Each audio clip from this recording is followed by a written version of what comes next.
کہ حضرت نوح علیہ السلام کو حکم ہو گیا تھا کہ آپ جو ہر جاندار کا جوڑا جوڑا اپنے اس کے اندر رکھ لیجیے کشتی کے اندر۔ چنانچہ نوح علیہ السلام نے ہر چیز کا جوڑا جوڑا کشتی کے اندر رکھا۔ کہتے ہیں کہ 3 منزلیں تھیں اس کی، سب کی اوپر کی منزل کے اندر پرندے تھے، بیچ کی منزل کے اندر انسان تھے، اور سب سے نیچے کی منزل کے اندر مویشی تھے۔ اس طریقے سے کشتی کے اندر حضرت نوح علیہ السلام سب کو سوار کیا۔ لکھا کہ ابلیس بھی آ گیا، ابلیس بھی سوار ہونے کے لیے دوڑا۔ تو حضرت نوح علیہ السلام نے اس ابلیس کو دھتکارا کہ تو دفع ہو، تو یہاں کیوں آیا، تو خدا کا دشمن، تو یہاں کیوں پہنچا ہے، یہ بات کہی۔ اب اس کے بعد حضرت نوح علیہ السلام نے گدھے کو سوار کیا۔ گدھے کو جب آپ نے کھینچا تو ابلیس گدھے کی دم کے ساتھ لٹک گیا۔ جب دم کے ساتھ لٹکا تو گدھا جب پیچھے سے گرنے لگا، اس کی ٹانگیں پیچھے سے کمزور پڑ گئیں۔ اب نوح علیہ السلام اس کو کھینچ رہے ہیں اور وہ آگے نہیں آ پا رہا، کچھ پیچھے ابلیس لٹکا ہوا ہے، تو بار بار کھینچتے ہیں، یہاں تک کہ آپ نے فرمایا، گدھے کو کہا کہ سوار ہو جا، آ جا کشتی میں، بھلے تیرے ساتھ ابلیس ہی کیوں نہ ہو، یہ بات کہی۔ جب جیسے یہ بات کہی تو ابلیس نے دم چھوڑی اور جلدی سے کشتی میں سوار ہو گیا۔ آپ نے جب گدھے کو اندر سوار کیا تو ابلیس کو دیکھا، خدا کے دشمن تو اندر کیوں آیا؟ کہا کہ ابھی تو آپ نے فرمایا کہ گدھے کو سے کہا تھا کہ سوار ہو جا، بھلے تیرے ساتھ ابلیس ہی کیوں نہ ہو، اس کا مطلب مجھے اجازت ہوگی سوار ہونے کی، لہٰذا اس لیے میں اندر آ گیا۔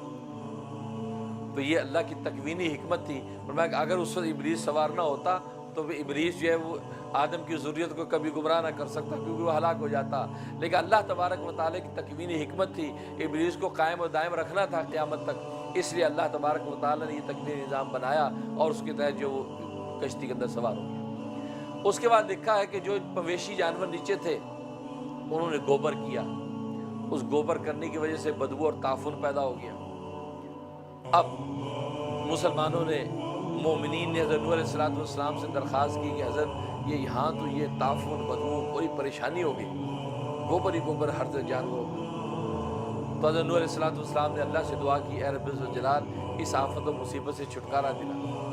تو اللہ تبارک و تعالیٰ نے فرمایا کہ ہاتھی کی دم کو جھٹکا دو، ہاتھی کی دم کو جھٹکا دو تو ایک جانور پیدا ہوگا جو ساری کی ساری گندگی کو چاٹ جائے گا، بالکل شفاف کر دے گا۔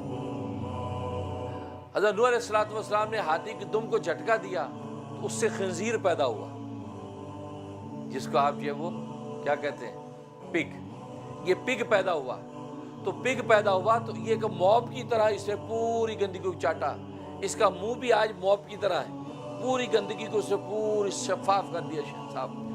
اس وقت اس پگ کی یہ تخلیق ہوئی ہے کہ جو حضرت نوح علیہ السلام کی دعا پر اس گندگی اور نجاست کو چاٹنے کے لیے، کیونکہ اس کی تخلیق ہی نجس عین کی بنیاد پر ہوئی، لہذا اس غلاظت کو اس نے سارا چاٹ کے صاف کر دیا۔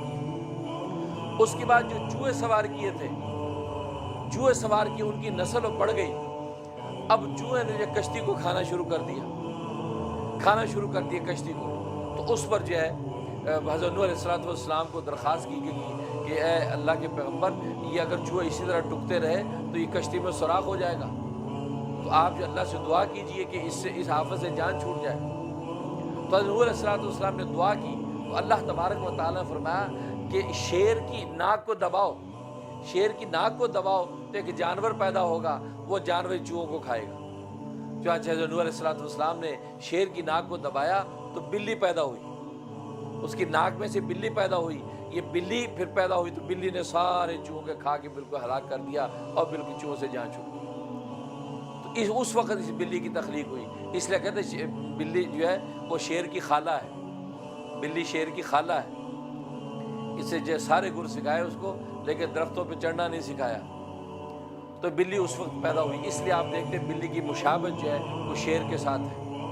اور ادھر خنزیر کو اگر دیکھیں آپ غور کریں تو اس کی چمڑی، اس کی حیت کا بہت سا جب تعلق جو ہے وہ اس کا مشابہت جو ہے وہ ہاتھی کے ساتھ پڑتی ہے، کیونکہ ہاتھی کی دم دبانے سے یہ خنزیر کو پیدا کیا گیا۔ تو اس کی بنیاد ہی نجاست پر ہوئی ہے، اس لیے یہ کھانے کا جانور نہیں ہے۔ اس لیے آپ اگر غور کریں اس کی گردن نہیں ہے، کیونکہ ذبح تو وہ جانور ہوتا ہے جس کی گردن ہو، اس کی تو گردن ہی نہیں اللہ تبارک و تعالی رکھی، لہٰذا یہ ذبح کا جانور ہی نہیں ہے، نہ ذبح سے حلال ہو سکتا ہے نہ بغیر ذبح کے حلال ہو سکتا ہے، لہٰذا یہ نجیس العین ہے، اس کا کوئی بھی جز جو ہے وہ حلال نہیں ہے، یہ بالکل ٹوٹلی حرام ہے۔